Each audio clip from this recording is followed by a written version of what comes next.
Merhaba arkadaşlar, kanalıma hoş geldiniz.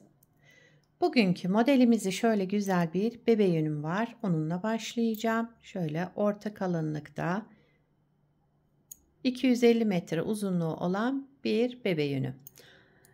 İpime uygun kullanacağım şiş 3,5 numara.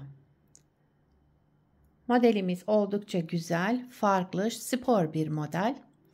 İnşallah siz de beğenir, benimle yaparsınız. Yapım aşamalarına geçmeden önce kanalıma abone değilseniz abone olup videolarımı da beğeniyorsanız beğeni yapmayı, yorum yapmayı, beni desteklemeyi unutmayın arkadaşlar. Şimdiden hepinize teşekkürler. Dilerseniz yapım aşamalarına geçelim. İlmeklerimizi çıkartarak başlayalım. Bu modelde ilmek sayısı 11 ve 11'in katları artı 6 ilmek ekleyeceğiz sonuna. Yapacağımız örgüye göre ilmek sayısını bu şekilde ayarlayıp modelimizi tam denk getirerek kurabiliriz. Ben şöyle ilmeklerimi tamamlayıp geliyorum. İlmeklerimi tamamladım. Örgümün arka yüzünde de bir sıra ters ördüm. Şimdi örgümüzün ön yüzündeyiz. Modelin birinci sıra ön yüzündeyim. Kenar ilmeğimi örmeden aldım. Sıradaki 4 ilmeği düz örüyorum. Kenar ilmeğinden sonra 4 ilmek düz örelim. Daha sonra bir ilmek örmeden aldım. İpim arka tarafta. Bir ilmek düz ördüm. Bir ilmek örmeden aldım. İpim arka tarafta. Bir ilmek düz ördüm. Bir ilmek örmeden aldım. Bir ilmek düz ördüm. Şöyle bir ilmek örmeden aldım. 7 ilmeği de bu şekilde tamamladım. Buraya kadar bir model.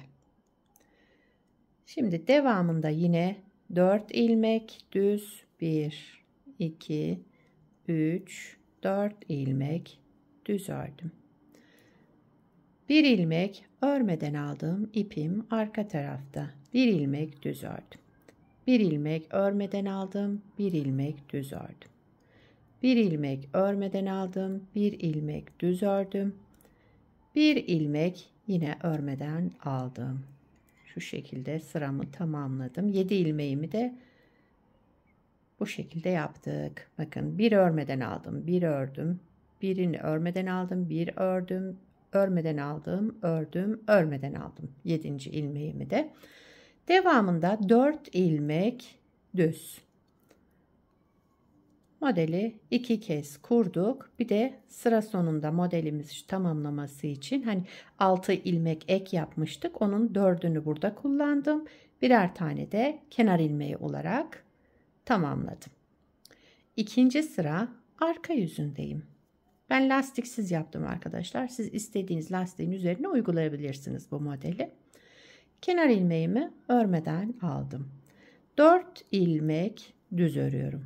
2, 3, 4. 4 ilmek düz ördüm.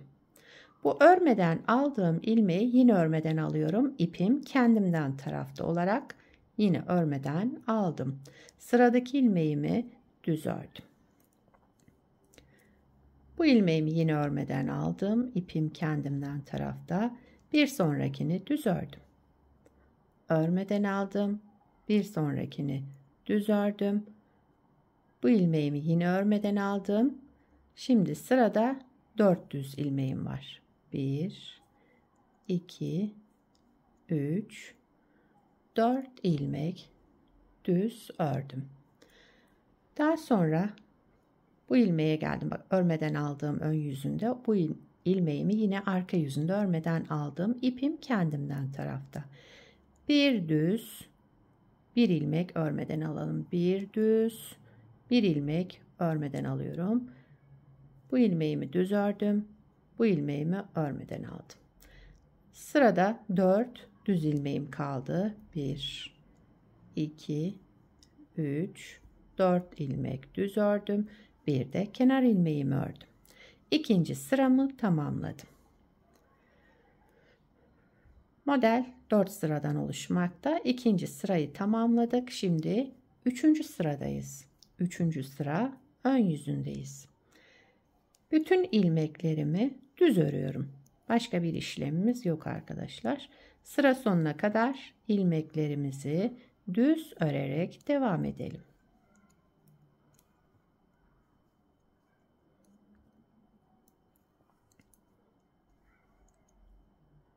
Model ilerledikçe kendini gösterecek bir model.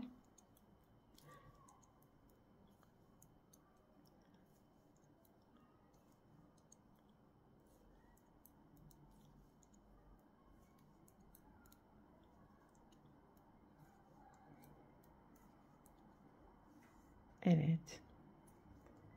Benim şişimde şu anda 28 ilmeğim var. 2 model kurdum. Şöyle.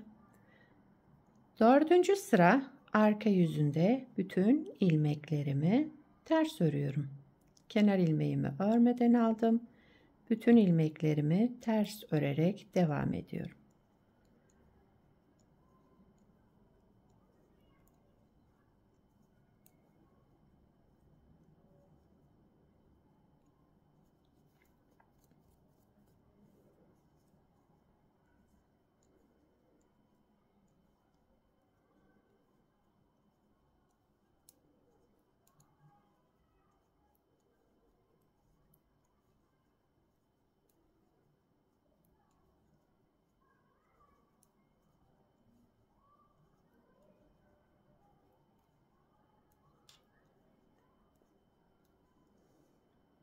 Evet, sıramı tamamladım.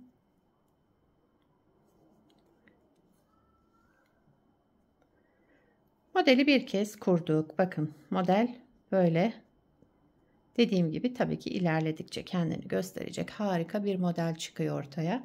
Hemen bir kez daha kuralım. Modelin 1. sıra ön yüzündeyiz. Kenar ilmeğimi örmeden aldım. 4 ilmek düz. 1. sıra ön yüzünde kenar ilmeğinden sonra 4 ilmek düz ördüm. Şimdi sıradaki ilmeğimi örmeden alıyorum. Bakın şuna denk gelecek ilmeğimi örmeden aldım. Şu ilmeğimizi de düz örüyoruz. Bir ilmek örmeden aldığım ipim arka tarafta, sıradaki ilmeğimi düz ördüm. Bir ilmek örmeden aldım, sıradakini düz ördüm. Bir ilmek örmeden aldım, sıradaki ilmeğimi düz ördüm.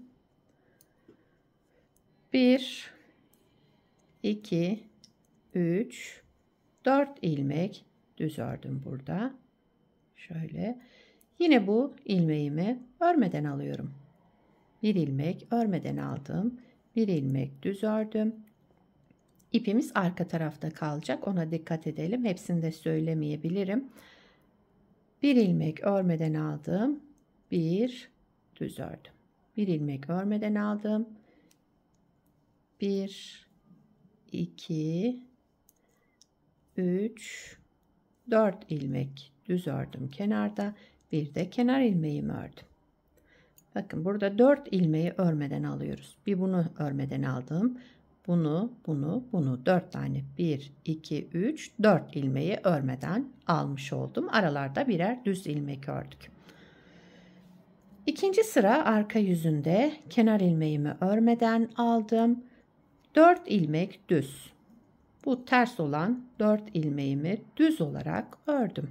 Şöyle tamamladım.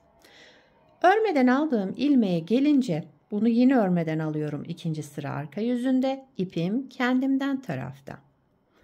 Bir sonrakini düz örüyorum. Bunu örmeden aldım.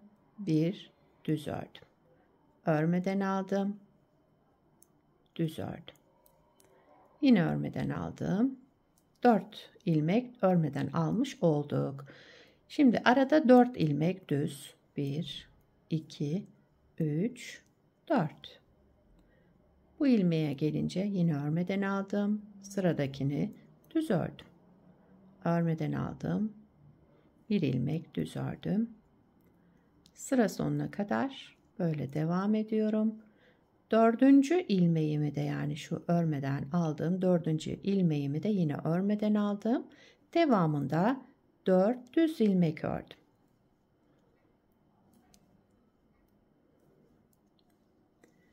Buradaki 7 ilmeğin şöyle 4 tanesini örmeden alıyoruz. 3 tane arada da düz örüyoruz. Yani sırayla. Üçüncü sıra ön yüzündeyim. Kenar ilmeğimi örmeden aldım. Sıra sonuna kadar ilmeklerimi düz örüyorum. Üçüncü sıra ön yüzünde ilmeklerimizi düz örerek devam edelim.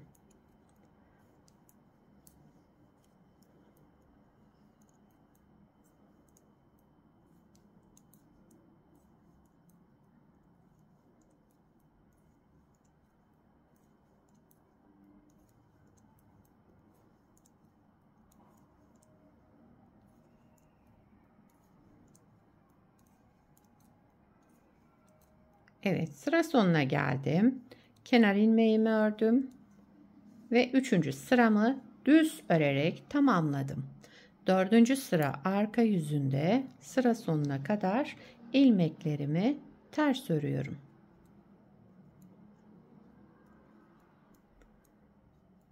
Üçüncü ve dördüncü sıralarda farklı işlem yapmıyoruz. Üçüncü sıra ön yüzünde düz, dördüncü sıra arka yüzünde ters öreceğiz.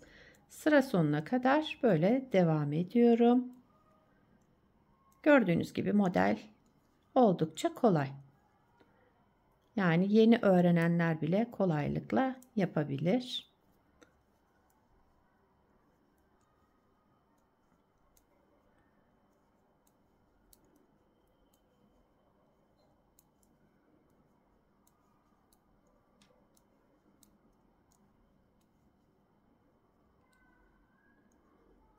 Sıramı tamamladım. Evet. Modeli 2 kez kurmuş olduk. Bakın şöyle. Model böyle devam ediyor. Bence harika bir model. Sizce arkadaşlar? Bir de modelin ilerlemiş halini göstereyim. Şöyle bir 3 model üzerine yaptım bunu da. Bunu da lastiksiz çalıştım. Bunu da beraber lastiksiz yaptık. Ama lastik üzerine de yapabilirsiniz. Çünkü modelde hafif kıvrılma oluyor arkadaşlar. Onu da söyleyeyim. Modelin arka yüzü de bu şekilde. Bakın gayet güzel. Şöyle.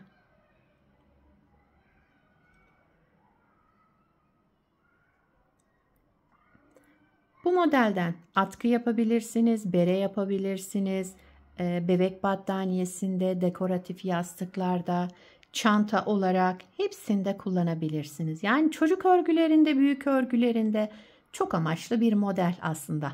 Hepsinde kullanabileceğiniz, yapımı da oldukça kolay, güzel bir model. Sizler nelerde kullanacaksınız? Onları da yorumlarda belirtirseniz sevinirim arkadaşlar.